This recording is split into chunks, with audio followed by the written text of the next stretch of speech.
Hey, I'm Ramon Ray, editor of SmartHustle magazine. We're at South by Southwest 2017 in Austin, Texas, and we're at the Dell Experience. And I'm happy to talk to Bethany Edwards. Bethany, welcome to the interview.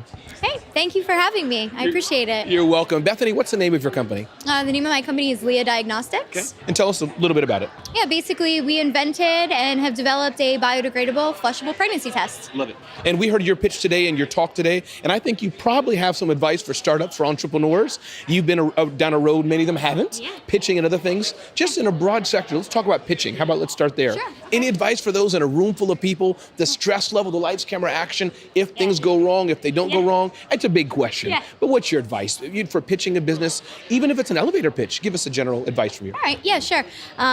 Expect that always something's going to kind of happen. We saw that today with me, right?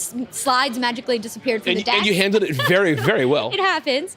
I do a lot of attention to detail in terms of the imagery that I like to use. So I spend a lot of time on that. We custom shoot a lot of the photos that I use in my decks. So I would really recommend that. And then I really try to write a little bit of a script and really go over it, right? But you always have to accept and let room for just kind of riffing a little bit, because something normally happens and you can kind of read the vibe of the crowd, and there's certain information that you want to throw in there and then not throw in there.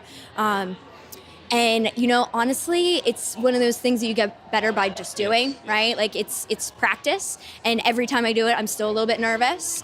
But you get better the more you do it, and I've been doing it for a bit, but always a little bit rusty the first couple times. And you're in a business where there's a lot of complexity, I'll put it that way. Yeah. It's not like you're, a bagel shop has complexity too, but you're not just building a bagel shop and selling on the corner. Sure. Any advice on that? Again, I know it's a broad question, but for those out there that are maybe in the medical industry, in the personal services, selling to the government, any type of complexity, whether it's regulations, anything that you're learning, Yeah. Great question.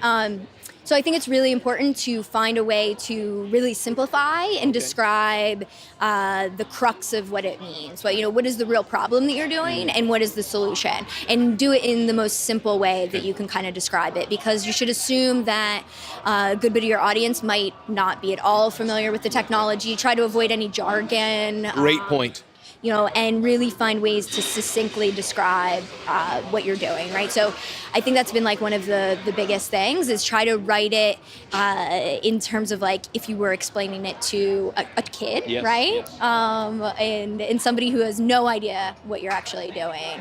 Those are kind of the big things. And often we as entrepreneurs, we forget that. The last question, Bethany, what's your overall advice for startups and entrepreneurs? Another broad question, but again, you have some experience. What are you learning? And what would you say? I wish everybody would do this, or I wish they'd all stop doing this. Any thoughts along that realm? Really, really good question. I think that for me, this has really been a lot about really a passion and a desire to create something that never existed in the world. And so that's sort of what I've used to kind of fuel and motivate me through this, because I think that if you really if you really understand how hard it's going to be, you wouldn't necessarily do it. I think that's part of it. It always takes longer than you think it's going to, and a little bit more money than you think that it's going to, right? But I think that there's really something special about being able to create something new that never existed. This idea of building something is really, really appealing to me.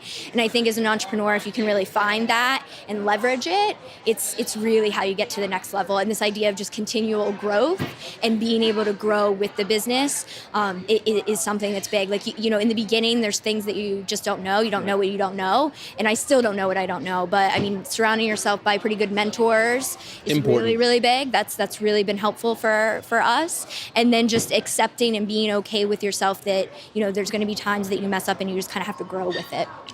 Great. And so one more time, tell us your name and the name of your company. Yeah. I'm Bethany Edwards, and my company is Leah Diagnostics. And I'm Ramon Ray, editor of SmartHustle magazine at South by Southwest 2017 already. In Austin, Texas at the Dell Experience.